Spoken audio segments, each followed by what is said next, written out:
So this video now is going to be over constructions involving angles. And I was doing this a little bit different in our notes the other day in class, and I found a more efficient way, and I really want to show you that in particular. So this will look a little bit different than we were doing in class. The one thing that's different, the only thing that's different about it that makes it easier, is to use the same arc over 1 and 2. And therefore we'll use the same exact arc on our new ray. So I'll show you what I mean by that. Because I noticed when we did multiplication, it was so much easier than adding angles, and that was because we used the same arc. So don't start on the very far left or you won't have room for your whole angle. So I'm going to start kind of a third of the way over with my ray here.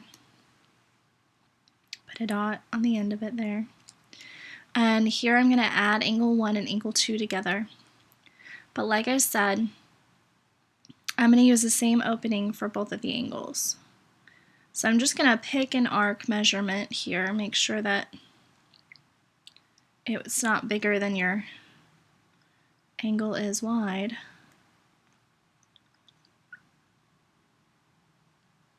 It looks like it will work.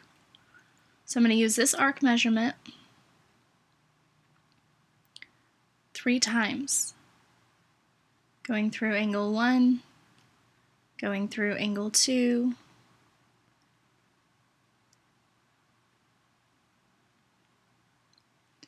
and then come over here to our new line.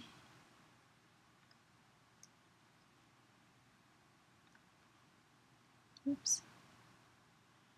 Try not to move our new line. So on the new line, using the same arc, make kind of a large arc.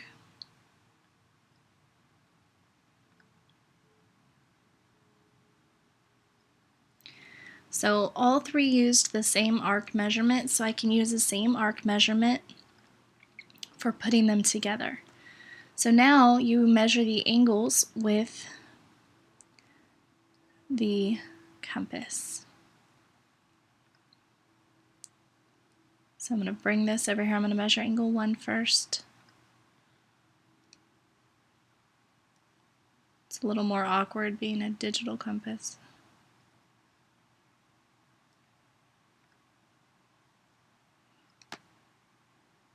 Okay, so there's the opening, so where the arc hit each side of the angle, that's what you measure. Bring that down to the other arc here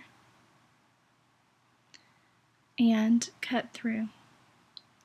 So that intersection, if we connected it to the vertex here, would be a copy of angle 1. Since if I wanted to copy it, I would just connect the dots and I would be done. But I want to add angle 2 to this. So I need to go and measure angle 2. So measuring angle 2 where the arcs are hitting the sides of the angles.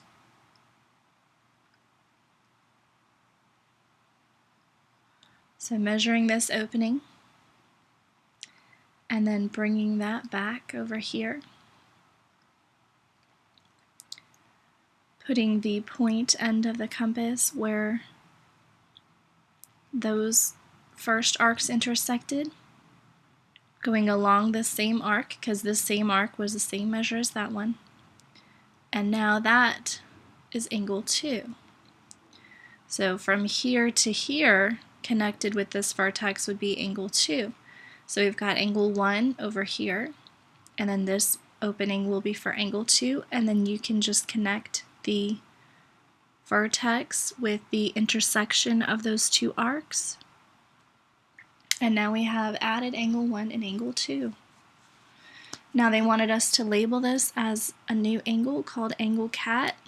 Notice they're using angle addition postulate. Measure of angle cat equals measure of angle 1 plus measure of angle 2. That's what the angle addition postulate looks like. So I'm going to just call this C, call this A, call this T. Now it's angle cat. made up of 1 and 2. The next one is angle subtraction, angle 2 minus angle 1. Most of the steps are the same. Start a third of the way over with my ray. Put a dot on the end of the ray.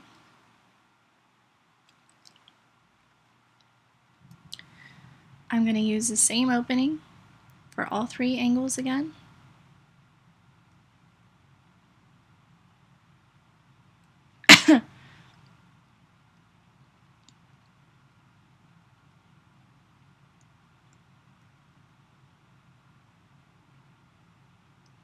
So here's going to be the arc that I'm going to do, using the same opening for angle 1, angle 2, and on the new line.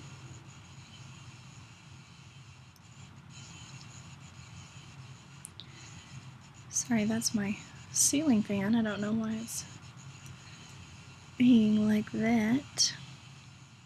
So again, all of these have the same exact opening amount.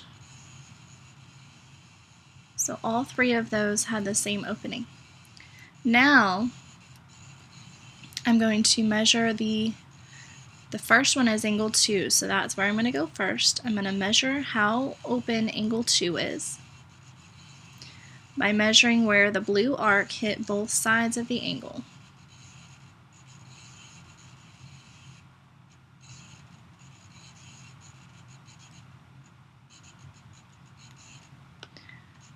So there's, looks about right. So the opening for angle 2 there.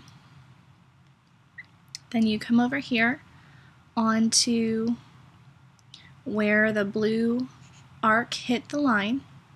So right here where the point of the compass, where the blue arc was hitting that line, draw this arc. That is the opening for angle 2. That's how wide it would be for angle 2. So I could connect the blue dot where these are intersecting, and that would be me copying angle 2. But I don't want to just copy angle 2. I want to now subtract angle 1 from it. So now I'm going to take this and I'm going to go measure the opening for angle 1. So let's go see how wide we need to be for angle 1.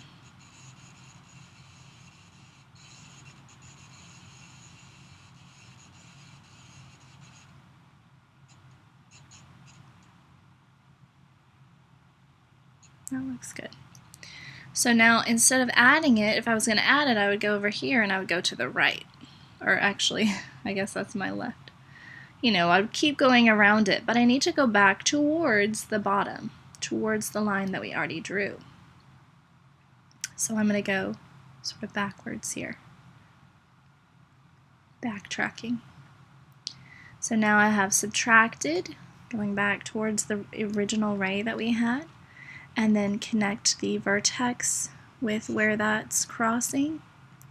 We grade for your arcs, so you need to be sure that we can see your arcs on your paper. Don't ever erase those. Even if you think it makes it look super messy, sometimes that happens, but again, that's what we grade for, so they have to be there. So that was subtraction. The next one's multiplication, and this is probably the easiest one. We're just going to do 3 of angle 1 here. Again, start with your ray like always. Put a dot on the end of it.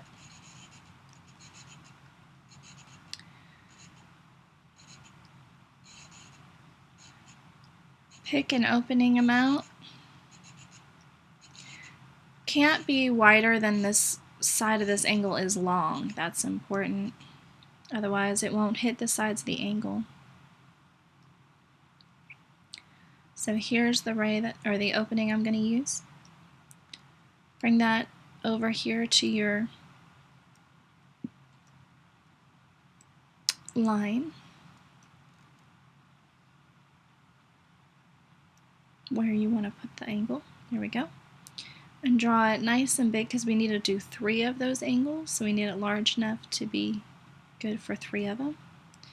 So there's the first one, those match. Now I need to measure the opening for angle 1. So I'm going to bring this over there. See how wide angle 1 is at these intersections.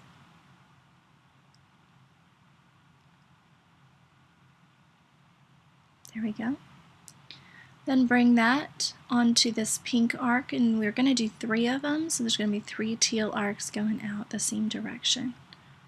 Basically adding angle 1 and then angle 1 and then angle 1. So there's one of them. Oops, come on. It's not writing. There we go, there's one of them. Shift it over, there's 2.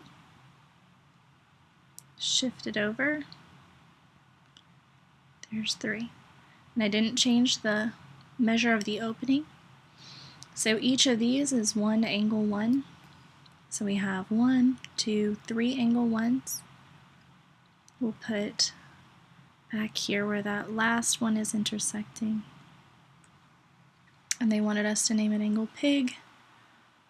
So angle P, then I, then G. So there is multiplying angles.